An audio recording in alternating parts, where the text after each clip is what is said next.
Welcome back to the show, everyone. As you can see, I am joined Bienvenue à by tous Scott dans Ritter l'émission. to go over the latest Comme vous le voyez, developments. Scott Ritter First, est avec we moi begin pour passer en revue with, les I know dernières we have évolutions. covered this on other D'abord, programs, Scott, je sais que vous avez déjà abordé ce there sujet has dans been d'autres émissions, updates mais il y a eu des on mises à jour the concernant la catering fuite card lâche de Donald Trump escape of pendant le Donald sommet de Trump l'OTAN. during the NATO Il a pris un autre avion summit et a laissé derrière lui, a essentiellement, tout le another service de flight presse de la Maison-Blanche, and left ainsi que le reste essentially des membres de most son of his administration, staff à and bord the d'Air Force rest One. of his administration Cet avion aurait été staffers visé par l'Iran, on une cellule the Air iranienne Force présente en One, Turquie which pendant le was sommet de said to be l'OTAN, targeted armée de by missiles solaires Iran, portables, Iranians des set manpads, inside of et prête Turkey à assassiner during the Donald summit, Trump. armed with Or, manpads, la ready Turquie to affirme maintenant assassinate soupçonner Donald Israël Trump. d'avoir Turkey fabriqué ce is now complot saying they d'assassinat suspect afin de Israel faire dérailler les fabricated négociations this et un accord assassination entre les plot to États-Unis et l'Iran. derail US-Iran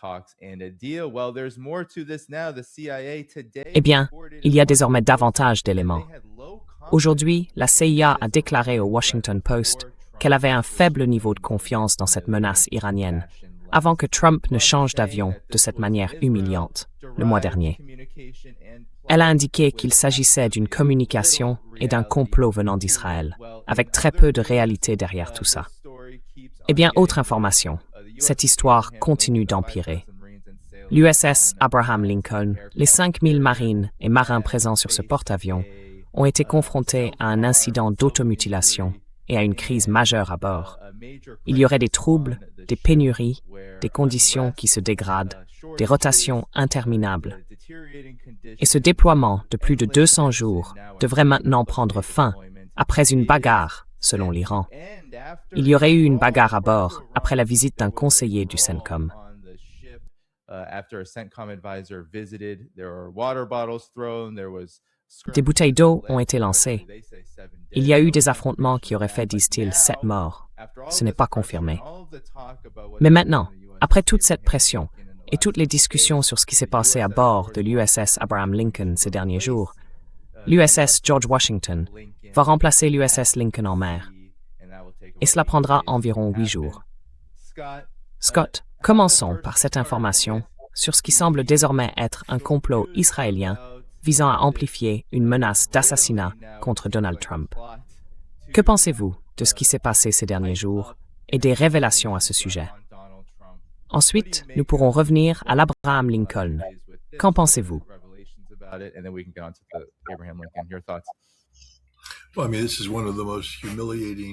Eh bien, je veux dire, c'est l'un des épisodes les plus humiliants de l'histoire d'un président américain. Vous savez, les États-Unis sont censés être une superpuissance. Les présidents des États-Unis ne voyagent pas à la légère. Je le sais de première main. Quand, par exemple, le président des États-Unis vient à New York pour s'exprimer aux Nations Unies, les dispositifs de sécurité sont terrifiants, au-delà de tout ce qu'on peut imaginer. Et vous savez, on n'en parle pas pour la plupart. C'est comme ça, parce que c'est le président des États-Unis. Il faut assurer la sécurité de cet homme. Mais, vous savez, la communauté du renseignement américain est entièrement mobilisée pour détecter les menaces visant le président des États-Unis. Et quand le président des États-Unis se déplace à l'étranger, ce n'est pas quelque chose qui s'improvise.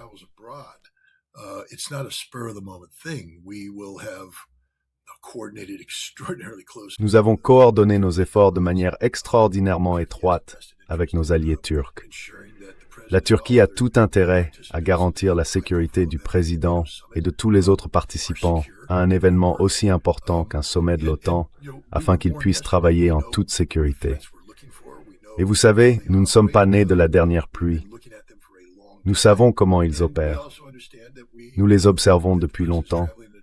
Et nous comprenons aussi que le président voyage en période de conflit et qu'il y a des pays qui pourraient chercher à lui nuire. Donc l'idée que le président se soit rendu à Ankara et que soudainement, sans crier gare, une menace d'une telle gravité soit apparue, au point que le président s'humilie dans cette ridicule histoire de chariot de restauration.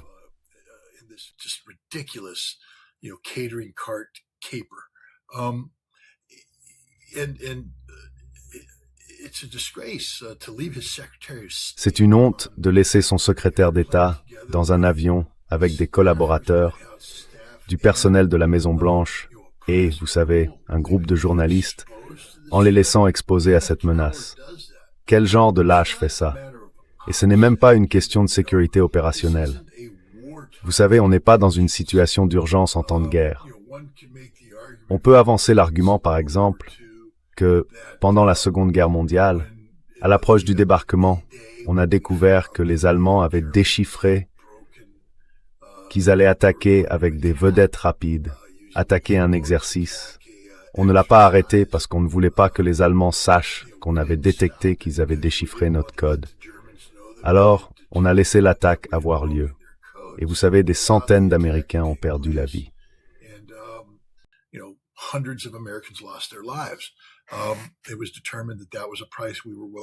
Il a été décidé que c'était un prix que nous étions prêts à payer pour préserver les codes. Mais nous ne préservions rien du tout. Si c'était une menace, il existe des moyens de sécuriser le président sans cette stupidité classée secret défense. Vous savez, la Turquie a une base près d'Ankara, la base de Murted. Nous y avions autrefois des armes nucléaires américaines stockées. Nous connaissons cette base dans les moindres détails. Vous emmenez le président à Murted dans une installation sécurisée. Air Force One s'y redéploie, ou cet autre avion s'y redéploie. S'il est trop dangereux pour Air Force One de voler, alors vous trouvez un autre avion qui peut venir. Il y avait tellement de choses différentes qui pouvaient être faites correctement. Le fait que ça a été fait montre que c'était un coup de communication.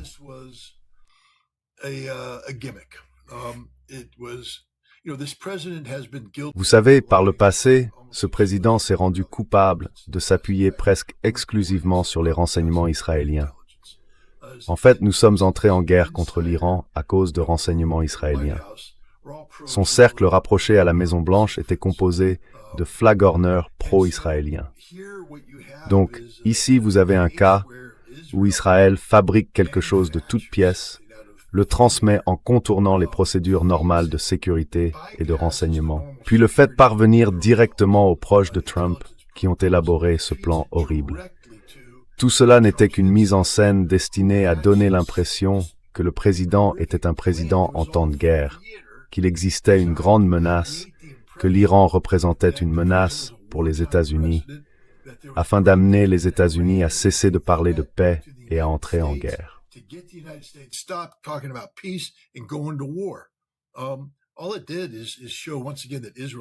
Tout ce que cela a fait, c'est montrer une fois de plus qu'Israël n'est pas notre ami.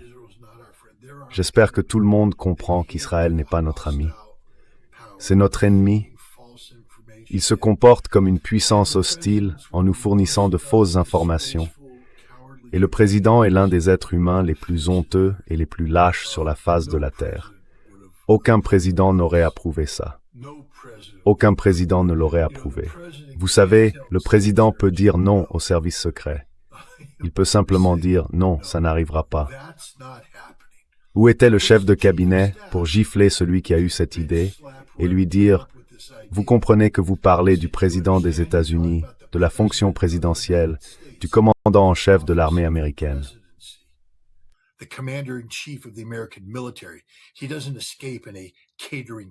Il ne s'échappe pas dans un chariot de restauration. Vous savez, il sort la tête haute parce que c'est le dirigeant du monde. Donald Trump s'est révélé être un lâche honteux, du genre le plus méprisable. Et c'est une condamnation, pas seulement de lui. Cela vous montre aussi le caractère des gens qui le conseillent. Ce sont des menteurs sournois, ce ne sont pas des gens honorables.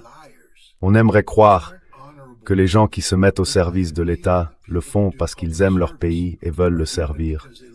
Eux, ils servent dans le cadre d'un culte de la personnalité. Et ils ne se soucient pas de leur pays. Ils ne se soucient pas, vous savez, de l'image que cela renvoie au monde. Vous connaissez les types Lego en Iran?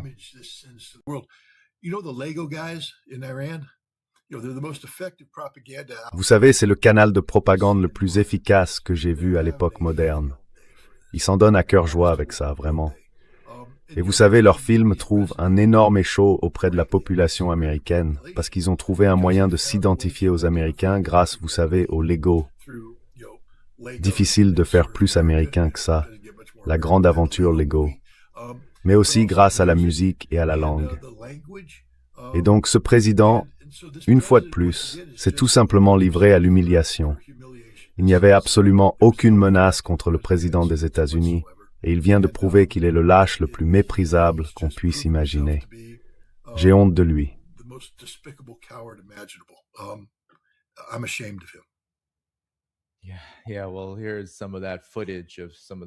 Oui. Eh bien, voici quelques images tirées de vidéos qui circulent sur Explosive Media à propos de cet incident.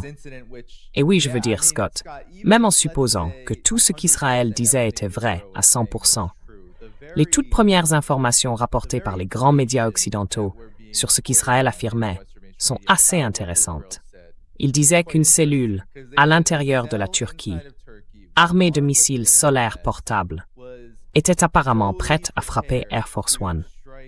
Et vous savez, le scandale, c'était qu'il ne dispose d'aucun des équipements nécessaires pour se protéger contre quelque frappe ou ciblage que ce soit visant cet avion.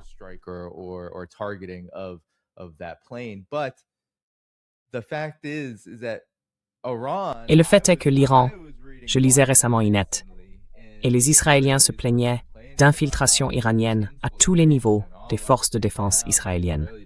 Ils ont trouvé toutes sortes de personnes prêtes à participer à ça.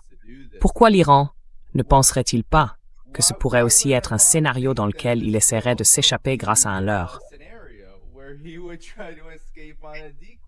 C'est tellement ridicule de se faire servir cette information, puis d'y croire et de se livrer à toute cette mise en scène qui ne fait que vous donner l'air vraiment stupide. Et c'est vraiment humiliant, pour le moins qu'on puisse dire. Vos commentaires là-dessus, avant de passer à la suite.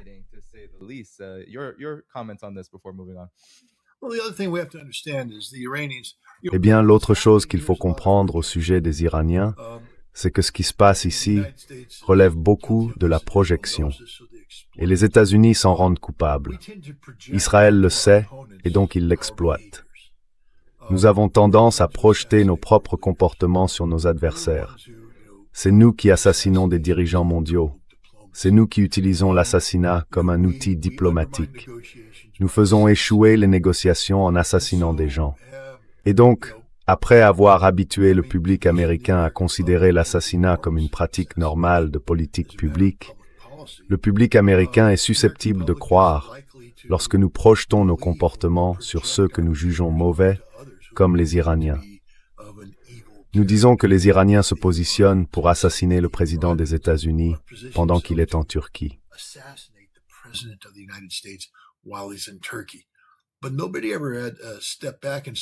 Mais personne n'a jamais pris du recul pour se demander pourquoi ferait-il ça.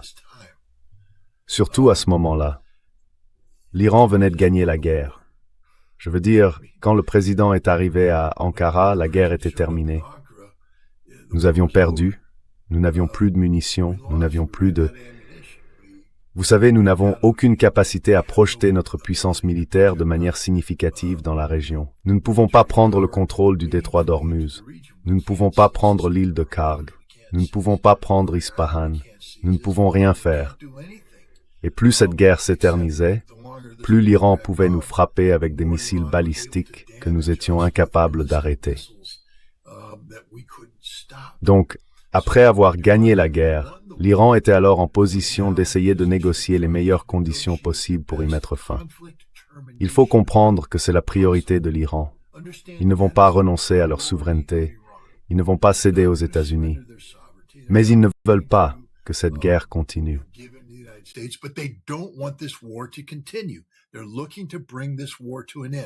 Ils cherchent à mettre fin à cette guerre, c'est leur objectif stratégique. Alors, pourquoi tuer Trump? Ça n'a aucun sens.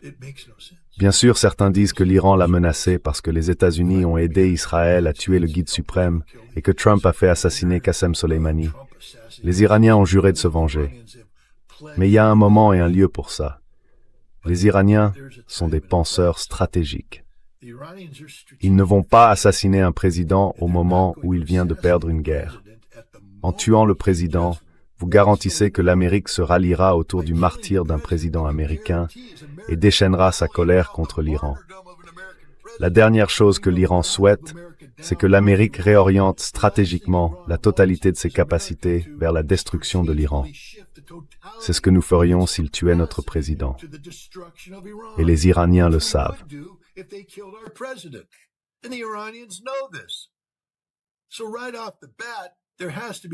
Donc d'emblée, il doit y avoir au sein du premier cercle un officier du renseignement qui dise « ça n'a aucun sens, c'est vraiment, vraiment stupide ». Et d'où vient ce renseignement? Regardons ça, analysons-le. Mais cela n'a pas été autorisé, parce qu'Israël était la source de cette information. Et Israël est allé directement voir le premier cercle du président qui a concocté cette stupidité. Aucun véritable officier du renseignement digne de ce nom n'aurait dit que ce complot d'assassinat avait un sens. Ça n'a aucun sens. Et donc il faut creuser davantage pour remonter à la source du renseignement.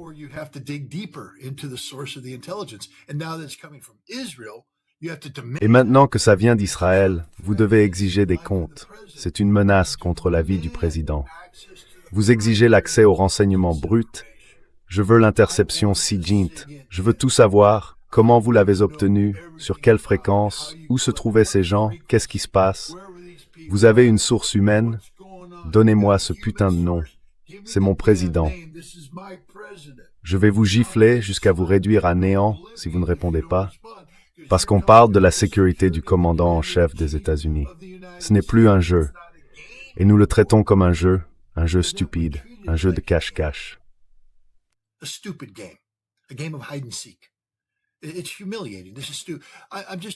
C'est humiliant. Je suis simplement là pour vous dire que de vrais professionnels du renseignement, de vrais professionnels de la sécurité n'auraient jamais laissé ça se produire. Et vous pouvez les faire venir. Faites venir les services secrets. Ils vous diront la même chose. De vrais agents des services secrets. Quel ramassis de conneries. Parce qu'en réalité, vous avez rendu le président moins en sécurité en violant toutes sortes de protocoles. Pourquoi faire? Le mettre dans un véhicule pour qu'il puisse monter dans un autre avion. Vous savez qu'est-il arrivé aux autres menaces? Je veux dire, ce C-38J n'était soudainement plus vulnérable aux manpads iraniens.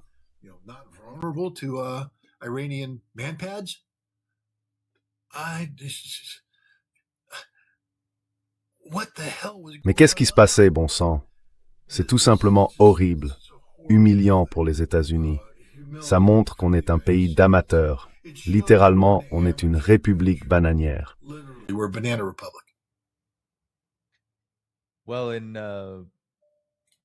Eh bien, dans les autres sujets d'actualité, Scott, il y en a un qui, je le sais, vous tient à cœur. La situation de ceux qui ont été contraints de passer plus de 9 mois au large de l'océan Indien, juste à l'extérieur du golfe Persique, en raison de ce blocus permanent qui se poursuit. Pete Hegseth a dit que cela continuerait aussi longtemps qu'il le faudra. Or, l'USS Lincoln, où la situation à bord est telle que ces 5000 marines et marins traversent une crise si grave que plusieurs ont tenté de mettre fin à leur jour, est maintenant remplacée par l'USS George Washington. On a presque l'impression de recommencer tout ce processus depuis le début. Quelles sont donc vos réflexions sur cette crise? L'Iran est allé jusqu'à dire qu'il y avait eu une importante altercation, une grosse bagarre sur le navire, qui aurait entraîné des morts. Cela reste non vérifié pour l'instant. Mais que pensez-vous de ce qui se passe à bord de l'USS Lincoln, et plus généralement, dans la marine américaine?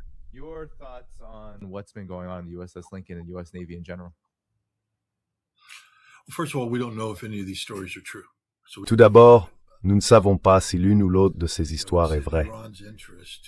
Nous devons donc être prudents. Vous savez, l'Iran a intérêt à mettre l'accent sur tout ce qui peut donner une mauvaise image des États-Unis et de la marine américaine.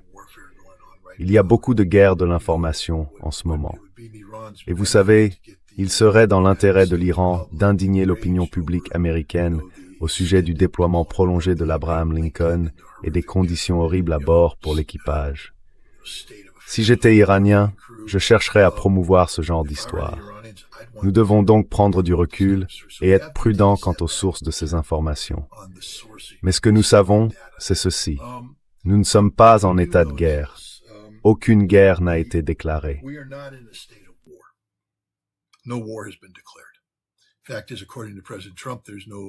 Le fait est que, selon le président Trump, nous ne sommes même plus dans une opération militaire. C'est terminé. Donc il faut regarder ce que l'armée américaine est devenue ces dernières décennies. Nous ne sommes plus la force de combat expéditionnaire que nous étions autrefois. Quand je me suis engagé dans les marines, les jeunes marines n'avaient pas le droit d'être mariés. Je crois qu'il fallait attendre d'être, disons, serge. Si vous vouliez vous marier avant d'être sergent, il fallait demander une autorisation. Il fallait aller en parler, parce que les marines doivent vivre dans les casernes. Les marines s'entraînaient dur et il n'y avait pas de temps pour une épouse, pas de temps pour une famille. Les marines vivaient dans de grands dortoirs ouverts, sous des baraquements en tôle ondulée, pas dans les petits hôtels luxueux où ils vivent aujourd'hui, qu'ils appellent leur chambre de cairn, le matterboard.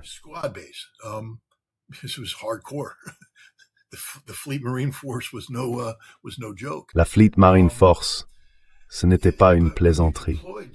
Mais quand vous partiez en déploiement, vous y alliez à fond. Je veux dire, vous partiez pour 6 mois et vous le saviez. Et vous saviez aussi que des imprévus pouvaient survenir et prolonger cette durée. Et vous étiez prêt à ça. En fait, vous le souhaitiez dans vos prières. Vous priez pour la guerre chaque jour, chaque matin. Les marines se réveillaient et priaient pour la guerre, parce que c'était pour ça qu'ils s'entraînaient. Aujourd'hui, on autorise le mariage.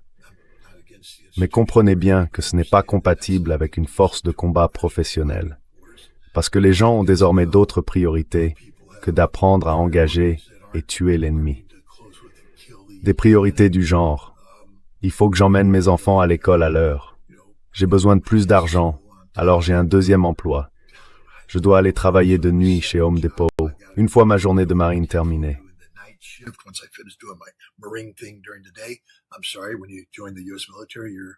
Je suis désolé, mais quand vous vous engagez dans l'armée américaine, vous êtes soldat, marin, aviateur, marine, membre des gardes-côtes ou guardian, 24 heures sur 24, 7 jours sur 7. Vous n'avez pas droit à un deuxième emploi. Mais aujourd'hui, ils en ont un. Ils en ont tous un. Et les commandants le tolèrent parce que, bien sûr, il faut prendre soin de ses personnels. Et quand on est déployé aujourd'hui, vous savez, il y a un calendrier. On en parle.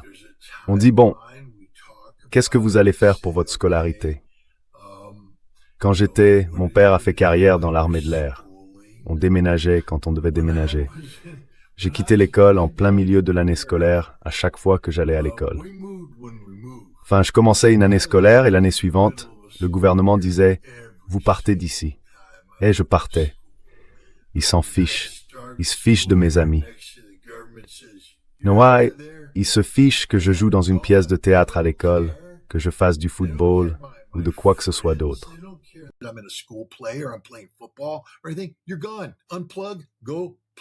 Tu pars. Débranche-toi. Va te rebrancher ailleurs.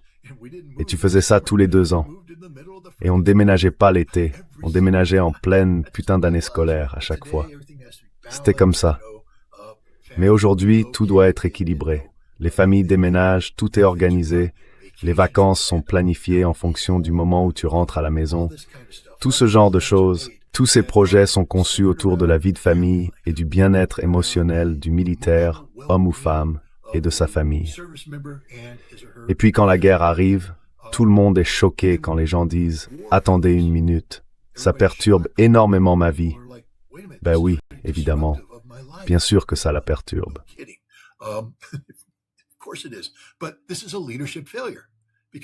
Mais c'est un échec de leadership, parce que vous n'avez pas préparé vos marins à cette éventualité. Vous ne les avez pas préparés, eux ni leur famille. Et quand c'est arrivé, vous n'aviez pas mis en place les programmes de commandement nécessaires pour informer efficacement vos marins. Et ils disent qu'il y a des pénuries de nourriture. Quel genre de dirigeant laisse de telles pénuries se produire? Encore une fois, on ne parle pas d'une guerre nucléaire où il n'y a plus de lait, où tout a disparu et où vous devez récupérer votre propre urine et la faire bouillir pour avoir de l'eau et tout ça. Non, non, non. On parle des États-Unis d'Amérique. Si vous commandez un porte-avions et que vous n'avez plus de lait, vous prenez le téléphone et vous dites Donnez-moi du putain de lait maintenant. Je me fiche de ce que ça coûte.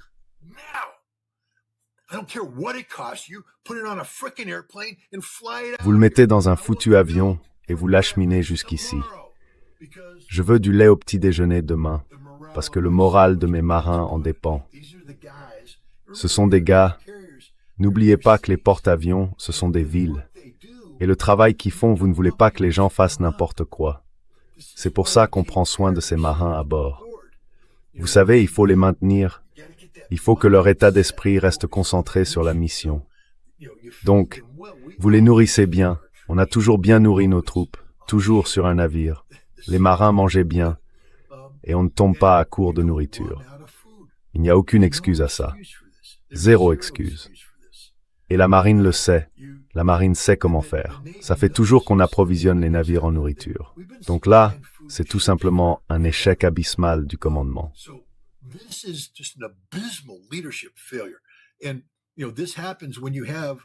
Et c'est ce qui arrive quand vous avez un secrétaire à la défense qui a perdu le contrôle du département qu'il est chargé de superviser.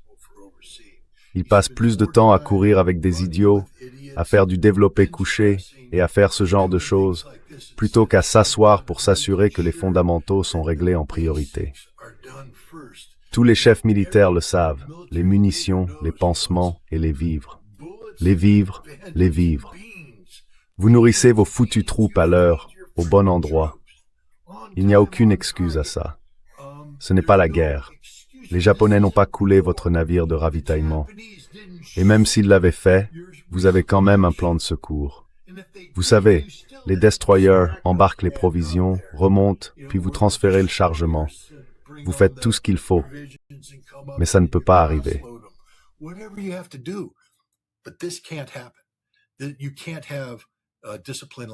On ne peut pas laisser une telle indiscipline s'installer à bord d'un navire. Cela veut dire que la marine a perdu le contrôle de la marine. Parce que, encore une fois, l'armée n'est pas censée être, vous savez, un mode de vie confortable, un travail de 9 heures à 17 heures. On s'engage dans l'armée parce qu'on est prêt à aller à la guerre. Et la guerre, c'est l'enfer sur terre. On n'a pas le droit de rester là, à se plaindre et à râler. La guerre, c'est mourir pour son pays. Ce qui est quand même bien pire que de ne pas avoir de lait froid au petit déjeuner. Alors il faut être dur. Il faut être prêt à boire de l'eau et à manger du pain si c'est nécessaire. Il faut être prêt à sauter un repas. Les marines étaient à Guadalcanal quand la marine est repartie, parce que les Japonais mettaient trop de pression, et les marines ont été abandonnées à Guadalcanal.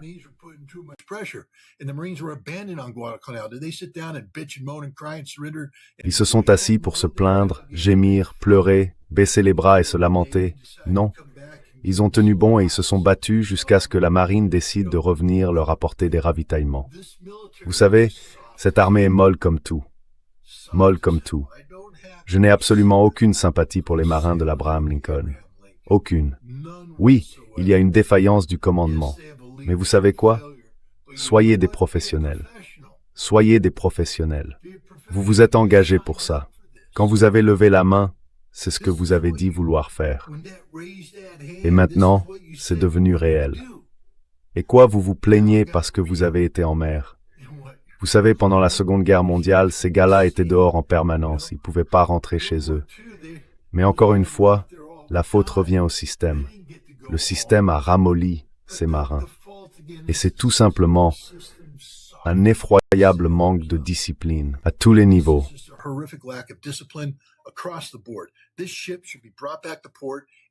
Ce navire devrait être ramené au port et tout le monde devrait faire l'objet d'un examen. Et s'il y a eu une défaillance du commandement, du capitaine ou de l'amiral responsable jusqu'aux échelons inférieurs, ils devraient être relevés de leur commandement et exclus de l'armée. Ce n'est pas comme ça qu'on gagne des guerres. C'est comme ça qu'on les perd. Il faut que cela serve de leçon. Je sais que ce n'est probablement pas la réponse que les gens veulent entendre.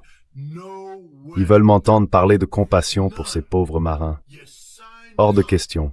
Aucune. Vous vous êtes engagés, vous avez prêté serment. C'est une armée de volontaires. Vous saviez dans quoi vous vous engagiez. Donc je n'ai absolument aucune compassion pour eux. C'est encore un acte honteux. Je ne pense pas qu'ils devraient être là. Je ne suis pas d'accord avec ce qu'ils font. Je ne suis pas d'accord avec la mission. Mais ce n'est pas une excuse. Vous êtes dans cette putain de marine. Faites votre putain de travail et arrêtez de vous plaindre et de geindre.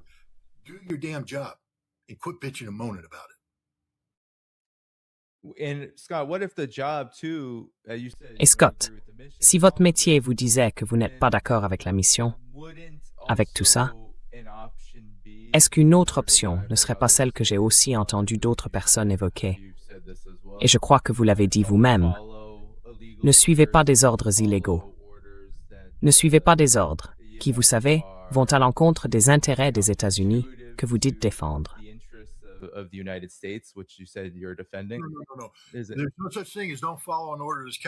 Il n'existe pas de règle du genre. Ne suivez pas un ordre qui va à l'encontre des intérêts des États-Unis. Ce n'est pas aux marins d'en décider, d'accord?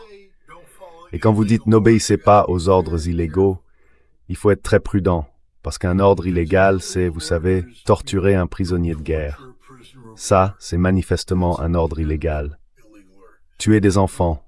Faites ceci, vous voyez. Mais faites décoller cet avion. Vous n'avez pas le droit de rester là à dire « Eh bien, monsieur, quelle est la cible de cet avion ?» Ça vous regarde pas, marin. Faites décoller ce foutu avion. Chargez cette bombe sur cet avion. Eh bien, monsieur, je dois savoir où va cette bombe.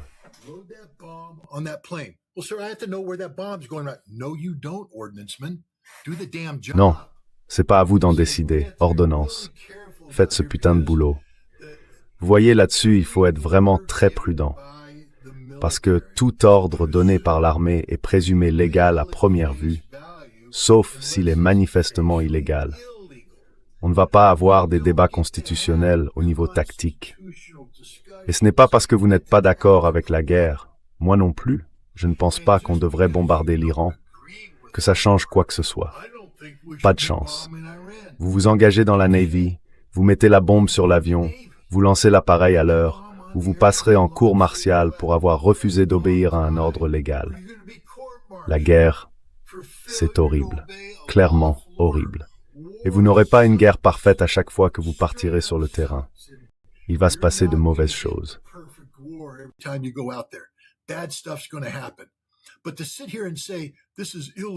Mais restez là à dire « c'est illégal », blablabla.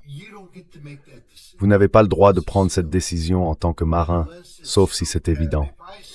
Si je vous dis « exécutez ce prisonnier », vous avez le droit de dire « non monsieur, c'est un ordre illégal ».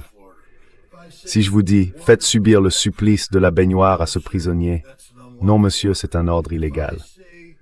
Si je vous dis « tirez sur ces civils », non monsieur, c'est un ordre illégal.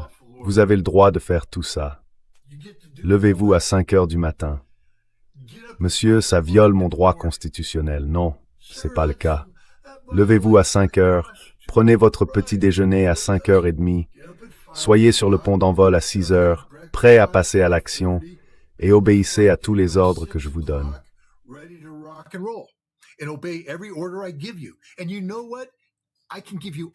Et vous savez quoi? Je peux vous donner toutes sortes d'ordres qui ne vous plairont pas.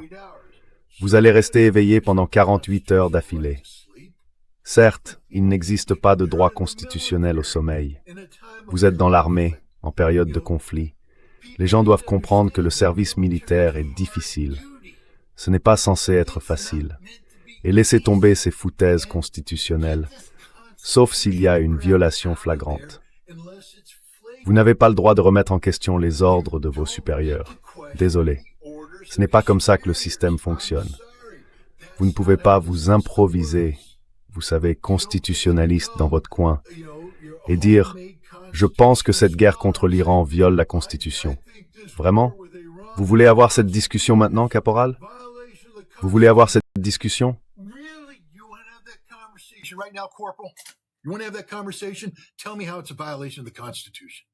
Dites-moi en quoi c'est une violation de la Constitution. Entrons dans le sujet. Franchement, tous les gens là-dedans disent que c'est illégal. Le Congrès des États-Unis a accordé au président des États-Unis l'autorité au titre des pouvoirs de guerre. Le président des États-Unis peut faire la guerre pendant 180 jours sans l'approbation du Congrès. Donc, rien de ce qu'il a fait n'était inconstitutionnel. Vous comprenez ça? Vous comprenez que le Congrès a renoncé à ses responsabilités constitutionnelles en matière de guerre il y a longtemps, avec la loi sur les pouvoirs de guerre. Alors ne restez pas là à prétendre que vous êtes tous des spécialistes de la Constitution.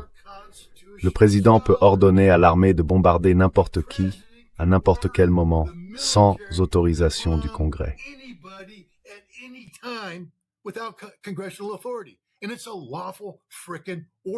Et c'est un putain d'ordre légal, à moins qu'il ne soit en train d'assassiner des civils ou quelque chose de ce genre.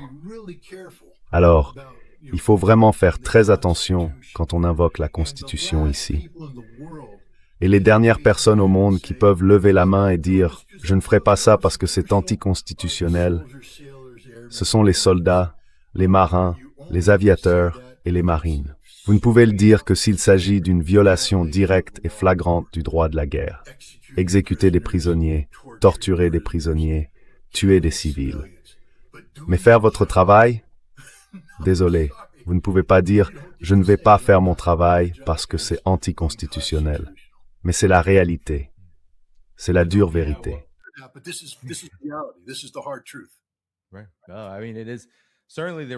Oui, je veux dire, c'est assurément la réalité, comme vous l'avez dit, Scott, de la façon dont le système fonctionne réellement. Et du coup, je me demande ce que cela dit, puisque vous avez expliqué ne pas être d'accord avec la mission, avec la raison même de leur présence là-bas. Qu'est-ce que cela dit à ce sujet? Parce qu'il semble y avoir, comme vous l'avez dit, cette contradiction. Ne pas être en guerre, tout en étant déployé en permanence. Les conditions empirent de plus en plus, et pourtant, il n'y a pas de posture de guerre.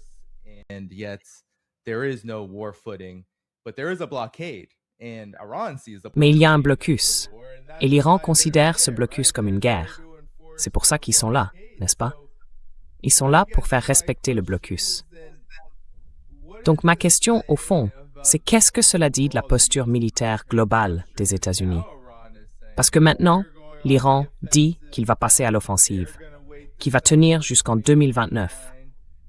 Ils n'ont aucun problème avec le fait que les États-Unis continuent à faire semblant d'être en guerre, ou de ne pas être en guerre, ou quoi que ce soit de ce genre. Mais on dirait que cela a un effet vraiment très important sur le moral des forces militaires américaines, de la marine, et ainsi de suite. Qu'en pensez-vous?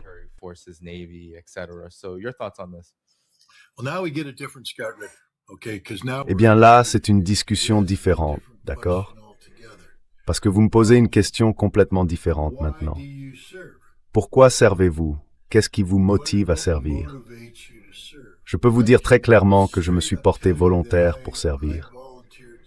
Je me suis engagé à l'été 1979 parce que je croyais sincèrement que l'Union soviétique était une force maléfique. Je vivais en Allemagne de l'Ouest. Les soviétiques étaient là-bas, en Allemagne de l'Est. Et je croyais vraiment qu'ils voulaient venir chez nous et mettre fin à la démocratie telle qu'on la connaissait. Et je servais pour défendre mon pays, pour défendre mon mode de vie, pour défendre la démocratie. Et j'y croyais sincèrement. Enfin, maintenant que je suis un peu plus âgé et que j'ai un peu plus étudié l'histoire, je me rends compte que c'était un sacré tas de conneries. Mais à l'époque, j'y croyais vraiment. Et je me suis engagé et à 100%.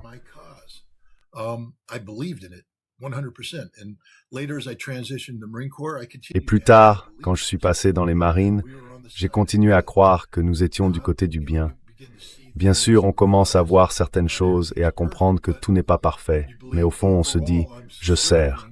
Je suis au service de l'humanité, du bien, de la justice, de ce qui est juste, et on se dit que ça compense le reste.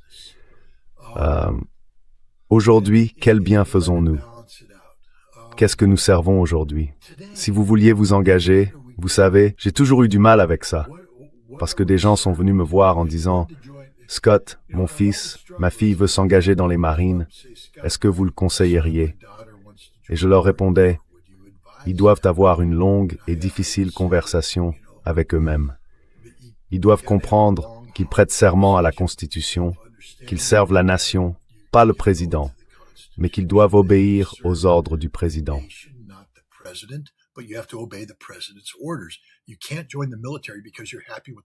Vous ne pouvez pas vous engager dans l'armée simplement parce que vous êtes content du président que vous avez. Parce que dans 4 ans, alors que vous serez toujours engagé, vous pourriez avoir un président que vous ne soutenez pas. Et vous devez être prêt à obéir aux ordres de ce président, parce que ce président est le commandant en chef. Alors vous devez être honnête sur les raisons de votre engagement, sur le service que vous rendez, sur ce en quoi vous croyez. Est-ce une cause qui mérite que vous risquiez votre vie? Et si c'est pour des raisons économiques, je fais ça pour l'argent, vous faites un putain de mauvais choix. Parce que croyez-moi, votre salaire ne compte plus du tout quand vous descendez d'un hélicoptère, que les balles sifflent autour de vous, que la cervelle de votre camarade vient d'exploser sur votre poitrine, et que vous êtes là à regarder un autre type se vider de son sang. Là, vous vous dites, j'étais plutôt bien avant. Non, non, non, non, non, non.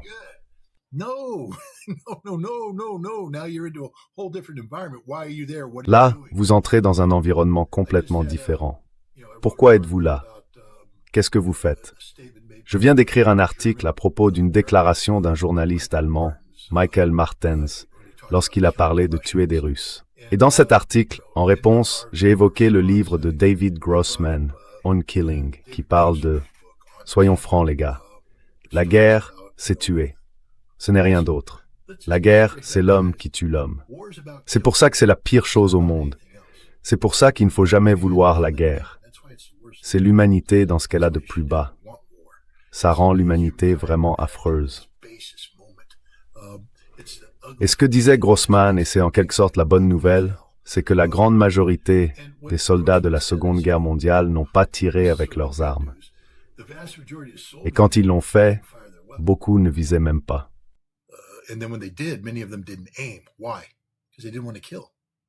Pourquoi? Parce qu'ils ne voulaient pas tuer. Tuer, c'est difficile, et c'est une bonne chose. Il faut que tuer reste difficile. Mais aujourd'hui, nous avons rendu ça facile. Nous avons modifié notre entraînement. Nous l'avons fait. Mais le résultat, quand on rend le fait de tuer facile, c'est que, comprenez-le bien, quand on amène des gens à tuer, ils sont brisés pour la vie. Puis ils reviennent, et c'est fait. C'est toute la réalité de la guerre. Alors je n'arrête pas de leur dire, comprenez bien que si vous vous engagez dans les marines, que vous partez à la guerre et que vous tuez, vous ne serez plus jamais le même. Et les parents doivent comprendre que le petit Johnny ne sera plus jamais le même. Ça ne veut pas dire que le petit Johnny sera brisé pour toujours, mais le petit Johnny ne sera plus jamais le même.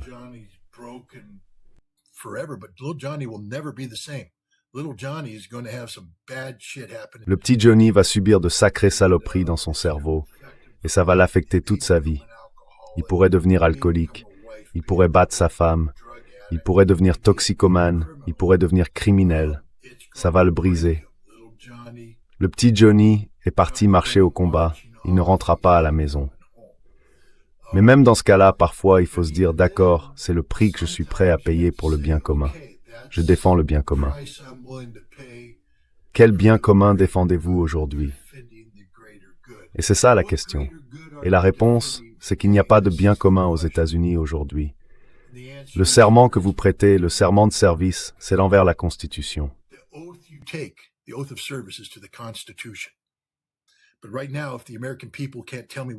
Mais aujourd'hui, si le peuple américain est incapable de me dire ce que dit cette foutue Constitution, ça veut dire que nous ne sommes pas une république constitutionnelle. Parce que nous ne pouvons être une république constitutionnelle que si nous, le peuple des États-Unis d'Amérique, avons lu la Constitution, assimilé la Constitution, vécu selon la Constitution et demandé des comptes aux autres au regard de la Constitution. Alors, nous sommes une république constitutionnelle. La grande majorité des citoyens américains ne pourraient pas passer un test sur la Constitution. Ils échoueraient. Ils ne réussiraient pas le test de citoyenneté. Donc si vous devenez citoyen, vous passez un test. Je crois que la note requise pour réussir est de 100%. Et si vous échouez, vous ne devenez pas citoyen. Eh bien, imaginez que chaque année, chaque citoyen américain doit passer un test de citoyenneté. Nous n'aurions plus aucun citoyen américain. Donc, d'emblée, les gens qui s'engagent aujourd'hui dans l'armée, ils servent quoi? Absolument rien. Parce que c'est pas les États-Unis d'Amérique. C'est autre chose.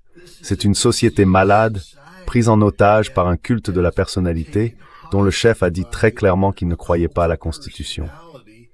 Et nous avons un Congrès qui ne fait absolument rien à ce sujet. Nous avons une justice qui a, en gros, déclaré que le président peut faire tout ce qu'il veut pendant son mandat et que ce n'est pas un crime. Alors le président fait, pendant son mandat, tout ce qui est criminel.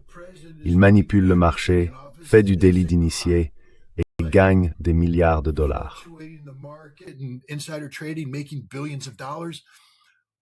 Voilà ce pourquoi vous risqueriez de mourir si vous vous engagiez dans l'armée aujourd'hui.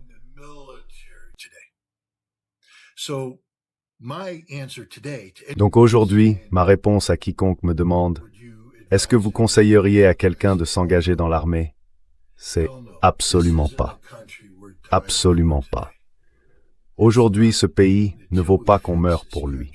Ce n'est pas le cas.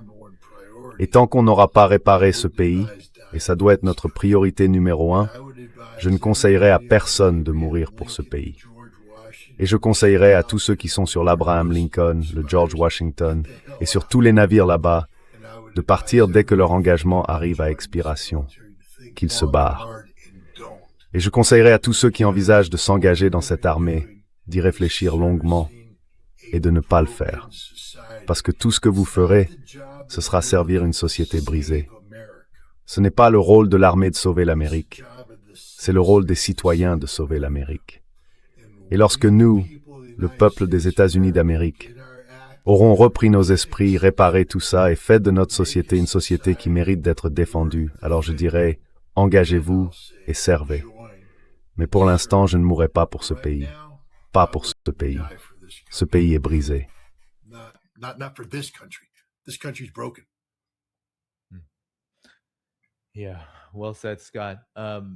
Oui, bien dit Scott. Alors, que pensez-vous de la posture actuelle de l'Iran, de la manière dont ils réagissent? Vous savez, l'Iran, je crois que c'est Araghchi qui a dit qu'il n'avait pas vraiment de projet d'assassiner Donald Trump, parce que Trump est déjà en train de tuer les États-Unis. C'était presque une logique du genre, ne rien faire et gagner. C'est la meilleure arme dont dispose l'Iran. Il suffit de laisser Trump être Trump. Alors, que pensez-vous de la position de l'Iran en ce moment?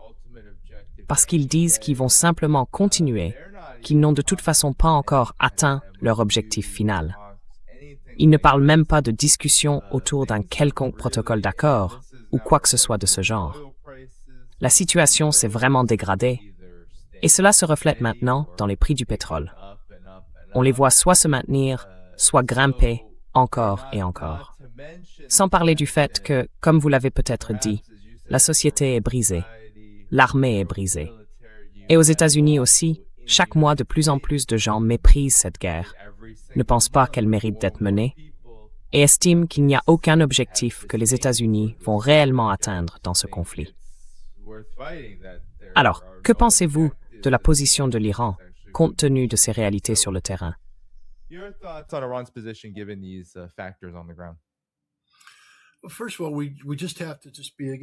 Eh bien, d'abord, il faut simplement être, encore une fois, honnête. L'Iran n'a pas commencé cette guerre. D'accord? Et si vous voulez entrer dans le détail, l'Iran faisait en réalité tout son possible pour éviter cette guerre. Donald Trump avait présenté le programme nucléaire iranien comme une menace justifiant une guerre. Mais à ce moment-là, pour qu'une menace soit imminente, cela signifie qu'aucune mesure ne peut être prise pour écarter le risque de conflit. La menace. Or, nous étions bel et bien en train de négocier activement avec les Iraniens. Et de fait, le 27 février, nous avions un accord entre les mains du ministre omanais des Affaires étrangères qui se rendait aux États-Unis pour finaliser cet accord. Il aurait réglé toutes les questions encore en suspens concernant le programme nucléaire iranien, que Trump disait représenter une menace existentielle justifiant une guerre.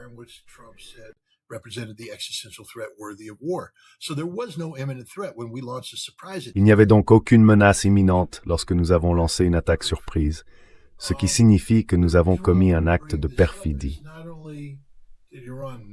Et si je veux le souligner, c'est que non seulement l'Iran n'a pas déclenché cette guerre, mais la manière dont cette guerre a commencé était, vous savez, un acte d'infamie commis par les États-Unis. Encore une fois, regardez l'histoire des États-Unis.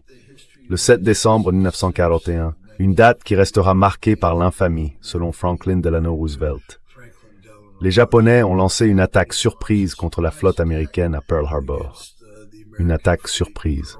Et nous avons qualifié cela d'acte de lâcheté. Ça l'était.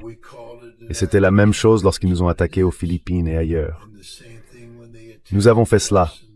Et nous voilà maintenant une nation qui a été élevée.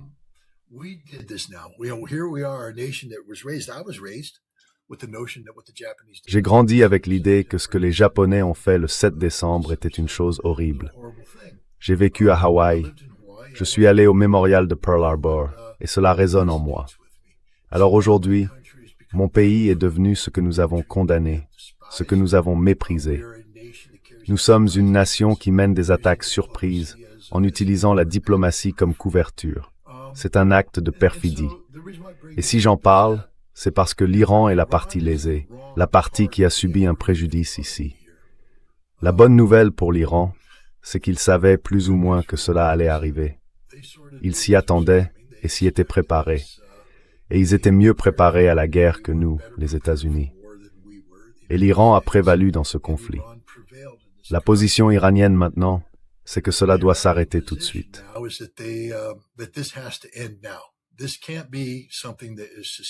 Ça ne peut pas être quelque chose de viable à long terme. Ils ne peuvent pas accepter qu'on répète le scénario où les États-Unis reviennent simplement dans 5 ans, bombardent le prochain guide suprême, le tuent, puis lancent une campagne de bombardement. L'Iran dit que c'est terminé, maintenant. Maintenant que les États-Unis ont porté ça à un niveau existentiel, l'Iran dit « on mise tout ». Ils ont mis tous leurs jetons sur la table. On mise tout. Trump peut rester là, suivre, relancer, se coucher. L'Iran, lui, mise tout. C'est tout. C'est la seule main qui sera jouée. Et l'Iran a, vous savez, une quinte flush royale. As-oh, c'est fini. Ils vont aller jusqu'au bout. Bon, ils vont pas se suicider. Ils sont pas stupides.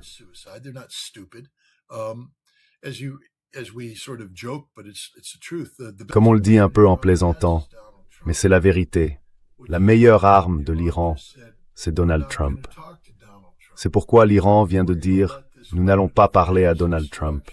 Nous allons laisser cette arme de destruction massive agir contre le peuple des États-Unis pendant encore 2 ans et contre le monde pendant encore 2 ans.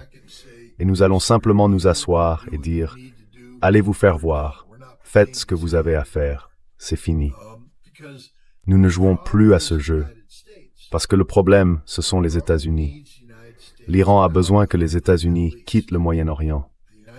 Les États-Unis sont un cancer au Moyen-Orient ou une composante du cancer plus vaste qu'est Israël. Mais l'Iran veut que les États-Unis partent et n'acceptera rien d'autre que cela.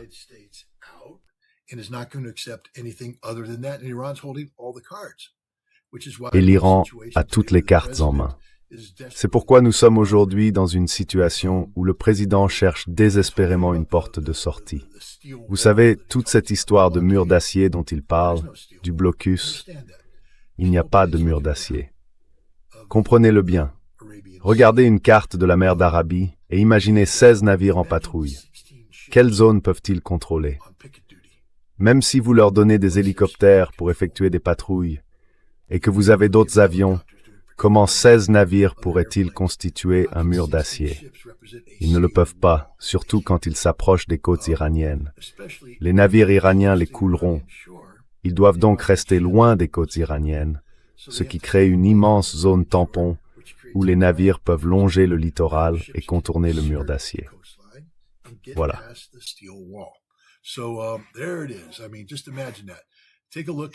Je veux dire, imaginez ça, regardez, vous savez, juste là-haut, là où se trouve le détroit, c'est immense.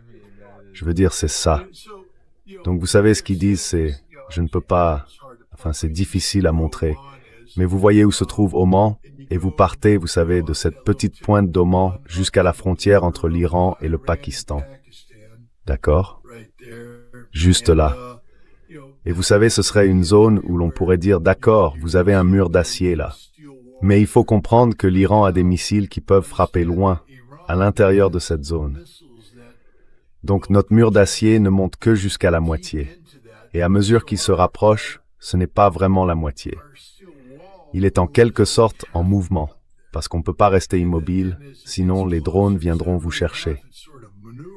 Donc, la moitié de cette étendue d'eau constitue un passage permettant aux navires de contourner.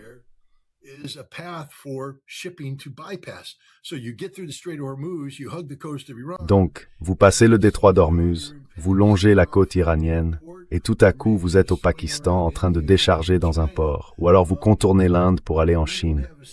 On n'a rien besoin de voler, c'est la réalité. Mais le président peut vendre ça à un public américain bête à manger du foin, et ils vont l'avaler. Et c'est donc ce que fait le président. Il dit, je contrôle le détroit d'Ormuz, parce que rien ne peut entrer ni sortir du détroit d'Ormuz sans passer à travers mon mur d'acier. Bon, c'est un mensonge. Mais le peuple américain n'est pas assez intelligent pour reconnaître ce mensonge. Donc il peut régler le problème du détroit d'Ormuz. Qui contrôle le détroit d'Ormuz? Il dira aux Américains, c'est moi qui le contrôle. Et donc, je peux partir tant que mon blocus est en place. Les Iraniens, eux, disent, eh bien, votre blocus est nul. Alors gardez-le en place.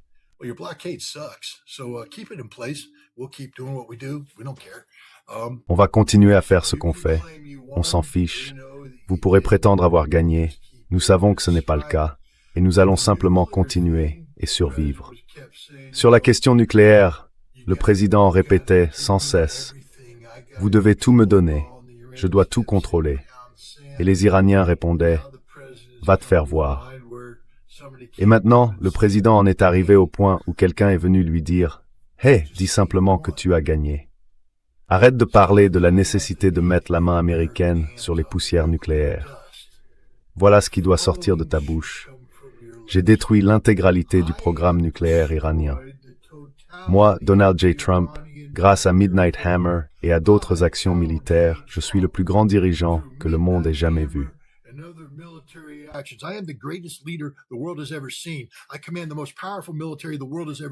Je commande l'armée la plus puissante que le monde ait jamais vue. Et nos magnifiques bombardiers, avec leurs forces massives, ont complètement détruit le programme nucléaire iranien. Je déclare la victoire et je rentre chez moi. Et les Iraniens diront, « D'accord, on s'en fiche. Vous pouvez dire tout ce que vous voulez. Allez-y, partez. » Et je pense que c'est vers cela qu'on se dirige en ce moment. Le président va déclarer la victoire dans le détroit d'Ormuz grâce à ce mur d'acier imaginaire. Il dira que le programme nucléaire a été anéanti et qu'il n'est pas nécessaire d'aller plus loin. Puis il partira et ce sera le statu quo pendant 2 ans. Et finalement, ce qui va se passer, c'est que plus personne n'en aura quoi que ce soit à faire.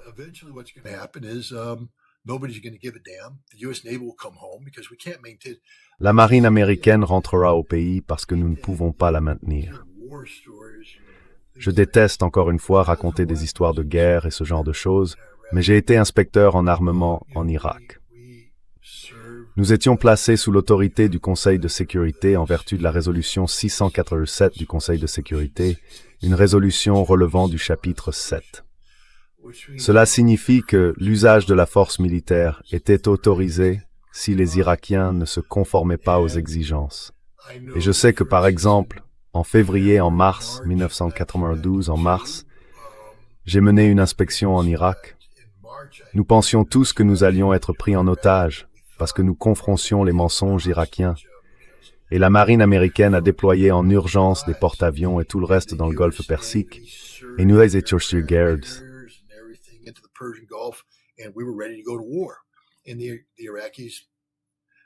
Et les Irakiens ont fini par comprendre et ont coopéré, et la flotte est rentrée. À l'été 1992, nous avons eu une crise au ministère de l'Agriculture, où nous avons encerclé ce que nous pensions être les archives liées aux armes de destruction massive. Les Irakiens nous ont encerclés, Il y a eu des affrontements violents, la flotte est revenue en force, des avions sont revenus en force, les Irakiens ont reculé, la flotte est rentrée.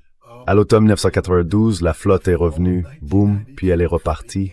En 1993, la flotte est arrivée, la flotte est revenue. Et finalement, les militaires ont dit, on ne peut plus continuer comme ça coûte vraiment trop cher. Quand nous projetons une flotte en avant, elle est prête au combat.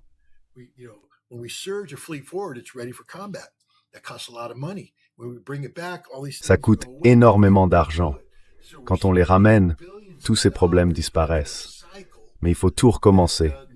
Donc on dépense des milliards de dollars dans un cycle qui n'aboutit jamais à un moment décisif. À l'heure actuelle, nous n'avons plus de budget opérationnel. Nous l'avons entièrement épuisé. C'est pour ça que le Pentagone demande 350 milliards de dollars supplémentaires à cause de cette guerre. En ce moment, certaines de nos unités ne s'entraînent pas parce que l'argent destiné à l'entraînement est affecté au maintien de ces forces en déploiement. C'est un modèle qui n'est pas viable. Pete Hegseth devrait être limogé pour ce qu'il fait ici. Il faut ramener ces navires au pays et revenir à, vous savez, ce qui ressemble à la normale. Parce que c'est comme ça qu'on peut se le permettre. C'est pour ça que notre budget de défense est si élevé. Parce qu'on le gaspille dans des choses stupides comme celle-ci.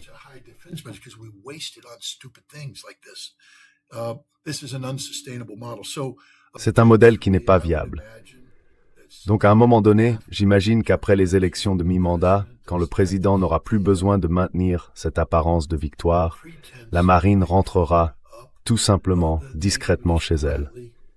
Et un jour, on se réveillera et il n'y aura plus de mur d'acier. Et personne ne s'en souciera. Personne ne s'en souciera parce qu'en réalité, ça n'a jamais vraiment eu d'importance. Et les Iraniens continueront simplement à faire ce qu'ils font, à renforcer leurs liens. Et au bout du compte, les États-Unis quitteront discrètement le golfe Persique. Et je pense que c'est ce qu'on va voir. Ce sera juste l'une de ces choses qui... Écoutez, combien de personnes savent que, là, en ce moment, l'armée américaine se retire complètement d'Irak le 30 septembre?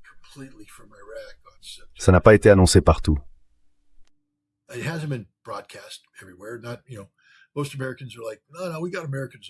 La plupart des Américains se disent « Non, on a des Américains là-bas. On a des Américains là-haut, à Erbil, au Kurdistan, et on a des Américains qui circulent là-bas pour s'occuper de cette affaire avec l'État islamique. Le 30 septembre, tous les soldats américains en Irak partiront. Ils seront partis. Terminé, ça va se faire, c'est tout. On est déjà sorti de Syrie. Combien d'Américains le savent? On est parti. Terminé. Au revoir. On n'a pas fait de grande cérémonie. C'est juste arrivé. Et un jour, on va se réveiller et on sera sorti du golfe Persique. On ne retournera pas à Bahreïn. On ne retournera pas au Koweït. On ne retournera pas au Qatar, ni aux Émirats arabes unis. On part. Et ça va se faire discrètement. C'est ce que veut l'Iran. L'Iran n'a pas besoin d'un moment spectaculaire en pleine figure. L'Iran a juste besoin du résultat. Et c'est ce que l'Iran va obtenir.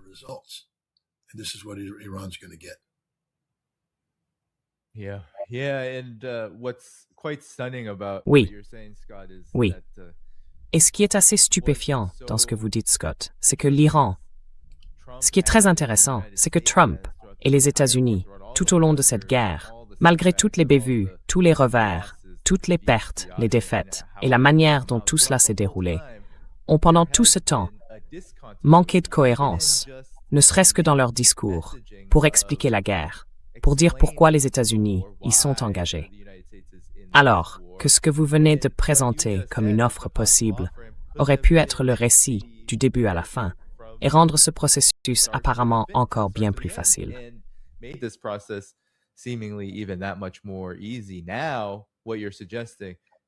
Ce que vous proposez est bien plus difficile, dans la mesure où l'histoire offre beaucoup de failles dans lesquelles on peut s'engouffrer. Et il semble qu'il y ait encore, au sein de Washington, des forces qui entourent Trump, peut-être même Trump lui-même, dans son esprit très dérangé, et qui maintiennent la porte ouverte à une forme de reprise des hostilités. Pour moi, comme pour une grande partie de notre audience, ce serait vraiment stupide et contre-productif. Et cela ne ferait probablement qu'enfoncer davantage les États-Unis dans les ennuis. Mais malgré tout, il y a des failles. Alors je me demande ce que vous en pensez. Dans les jours et les semaines à venir, est-ce que cette porte de sortie, dont on a manifestement tant besoin, risque de se heurter à des difficultés?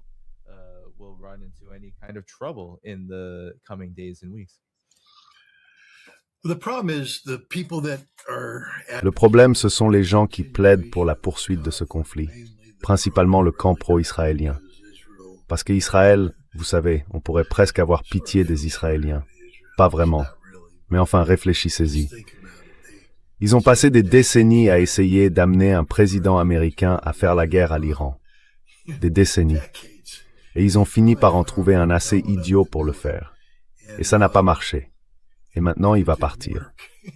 Ils n'auront plus jamais un président américain qui fera la guerre à l'Iran. C'est fini. La porte s'est refermée sur cette affaire. Alors, ils sont désespérés à l'idée de maintenir Trump activement engagé en Iran. Ils sont désespérés de faire ça.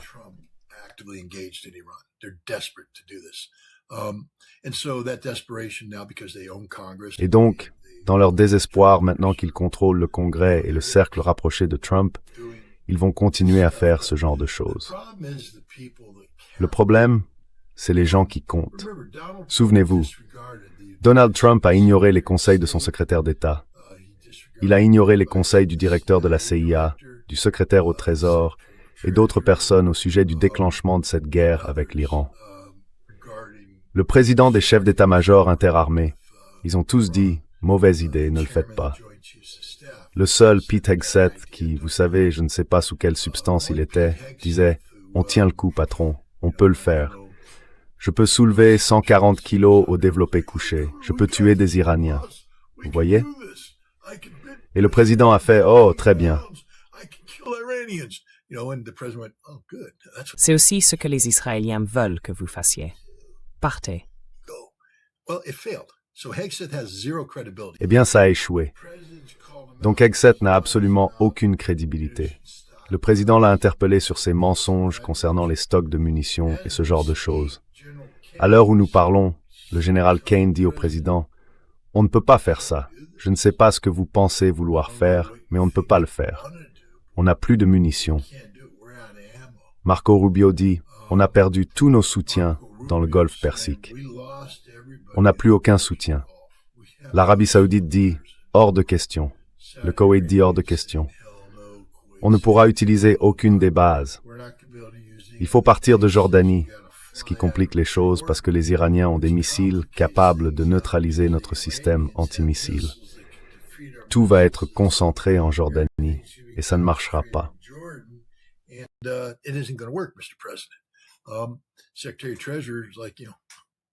Le secrétaire au Trésor dit en gros, vous savez, rien de tout ça ne marche. Et le directeur de la CIA, c'est pareil. On va pas pouvoir renverser le gouvernement maintenant. Ils ont plus ou moins arrêté toutes nos cellules et elles sont mortes. Donc tous ceux qui comptent disent non. C'est important parce qu'il y a des élections de mi-mandat qui arrivent et vous savez, certaines de ces personnes peuvent être convoquées devant le Congrès et interrogées. Le président ne peut donc pas balayer d'un revers de main les conseils de son cercle rapproché, pas en ce moment. Et je ne parle pas du cercle ultra restreint, vous savez, de la folie de Stephen Miller ou de Sébastien Gorka. Pourquoi Sébastien Gorka est-il autorisé à entrer? Mais ces types-là sont là.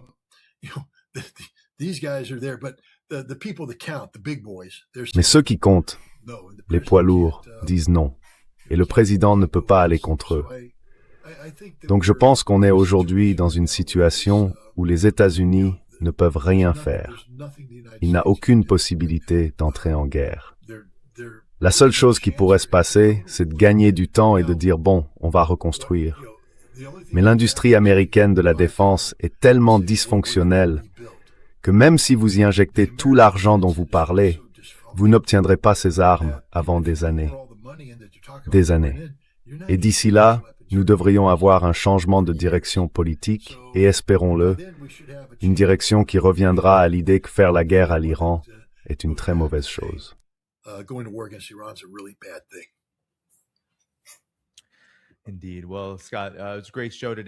En effet. Eh bien, Scott, c'était une excellente émission aujourd'hui.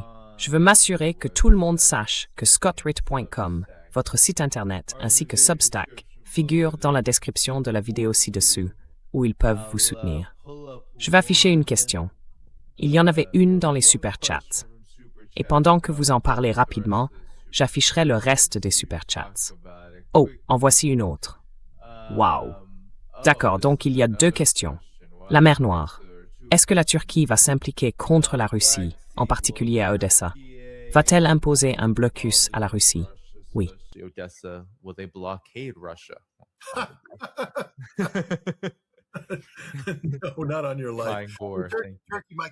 Pas question. La Turquie pourrait s'impliquer sur le plan diplomatique. Mais encore une fois, je veux simplement rappeler aux gens qu'un blocus est un acte de guerre. Et la Turquie ne va pas commettre un acte de guerre contre la Russie.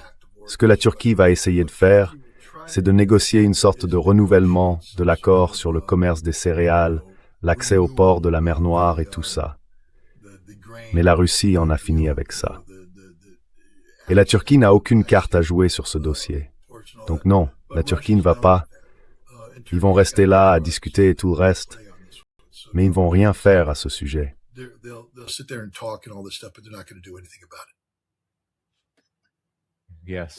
Oui, merci Scott. Et puis, une dernière question. Flying Frog demande aussi, la Russie a-t-elle l'équivalent de l'hôpital Walter Reed pour ses anciens combattants blessés? En réalité, si. Ils ont des établissements dans les grandes villes. Moscou en a un grand, Saint-Pétersbourg aussi. Mais chaque district militaire dispose d'hôpitaux militaires qui prennent en charge les blessés. Et d'après ce que je comprends, les soins de santé, du moins les soins immédiats, sont plutôt bons. La Russie doit prendre conscience que, quand j'y étais en août de l'année dernière, j'ai parlé à un vétéran de la guerre d'Afghanistan. Il m'a dit qu'ils avaient fait un travail vraiment horrible pour s'occuper des vétérans d'Afghanistan. Ce sont en quelque sorte des oubliés, surtout après la disparition de l'Union soviétique.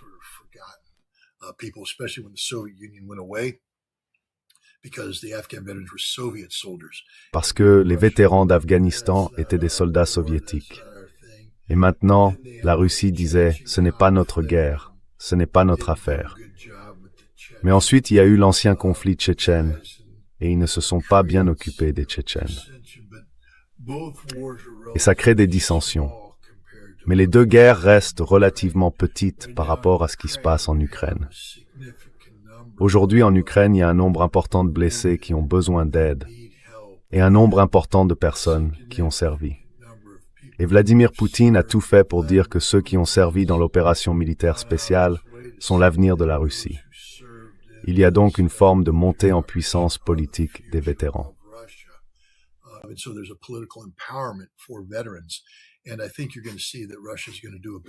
Et je pense que vous allez voir que la Russie va mieux s'occuper de ses vétérans qu'elle ne l'a jamais fait par le passé, sauf après la Seconde Guerre mondiale. Je veux dire, les vétérans étaient très respectés. Mais, vous savez, je pense aussi que les Russes feront un sacré boulot pour s'occuper de leurs vétérans, bien meilleur que ce que nous ferons pour les nôtres. Vous savez, ces gens qui reviennent de ces déploiements, ils ne vont pas bien se réadapter à la société. Ils n'y arriveront pas. Et il n'y a pas de normalité à laquelle ils puissent revenir. Beaucoup vont tomber dans l'alcoolisme ou la toxicomanie. Ils vont perdre leur emploi, leurs familles vont les abandonner et ils vont finir à la rue.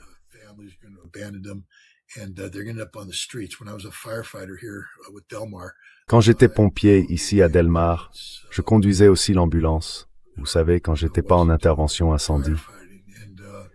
Et chaque hiver, on sortait. On avait nos habitués, des vétérans du Vietnam sans abri. On les ramassait dans la rue, gelés de froid, et on les emmenait à l'hôpital des anciens combattants, où on les réchauffait, on leur donnait un repas chaud, puis il fallait les laisser repartir. Et puis, 2 semaines plus tard, on les ramassait de nouveau. On continuait à les ramasser jusqu'au jour où on arrivait et qu'ils étaient morts. Voilà comment on s'occupe de nos vétérans de la guerre du Vietnam. C'est écœurant. Et on fait la même chose avec les vétérans de la guerre du Golfe, avec les vétérans de la guerre contre le terrorisme. Vous savez, après le 11 septembre, tout le monde disait « Oh, que Dieu bénisse nos troupes ».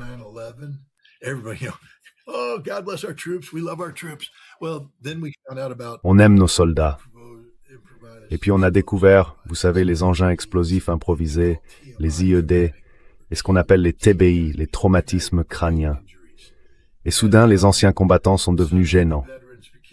Parce que voyez-vous, le vétéran est assis là, au bar, à fixer sa bière sans cligner des yeux. Et vous avez envie de vous approcher et de lui dire « Combien de gars t'as tué? T'as tué quelqu'un? » Mais lui, il fixe dans le vide, parce qu'il est brisé. Il est fini. Puis il sort en titubant. Personne ne le suit. Personne ne lui demande « Hé, ça va? Je peux te parler? Parlons un peu. De quoi as-tu besoin? Est-ce que je peux te trouver un endroit où dormir? Est-ce que je peux... » Vous savez, on a tout simplement abandonné ces gars-là. Et aujourd'hui, ce sont de jeunes gamins qui traversent la société, qui disparaissent dans la société. C'est une honte.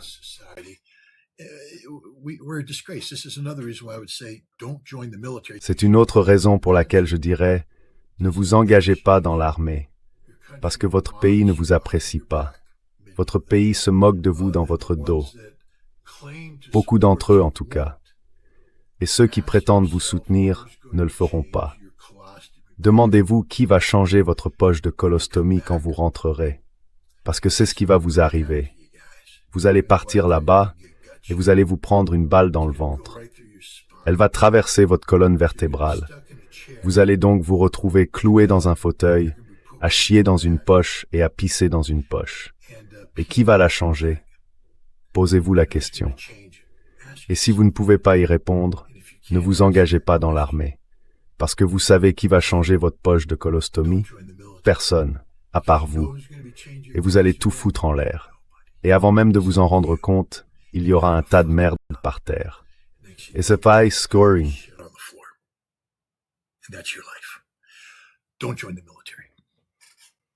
Ne rejoignez pas l'armée. Sur ce, Scott, tout le monde, cliquez sur le bouton « J'aime ». Assurez-vous de le faire, parce que ça aide à donner plus de visibilité à l'émission une fois qu'on a terminé ici. Encore une fois, le site de Scott, c'est scottweder.com. Son Substack est dans la description de la vidéo ci-dessus, où vous pouvez soutenir tout son travail et retrouver l'ensemble de ses publications. Dans la description de la vidéo, vous trouverez aussi tous les moyens de soutenir cette émission. Patreon, Substack et bien plus encore. Merci également à tous les membres, à tous ceux qui ont envoyé des super chats, à toutes les personnes qui ont assuré la modération aujourd'hui et à tous ceux qui ont regardé. Scott, une dernière réflexion avant que je mette fin au direct. Scott, any final thoughts before I hit end stream here? Non, merci simplement pour votre soutien. Je demanderai aux gens d'aller sur mon Substack et vous savez, de lire ce que j'y publie. Et si vous le pouvez, prenez un abonnement payant ou faites un don. J'ai un voyage prévu fin septembre et j'ai encore besoin de fonds pour pouvoir le réaliser. Donc tout soutien serait grandement apprécié.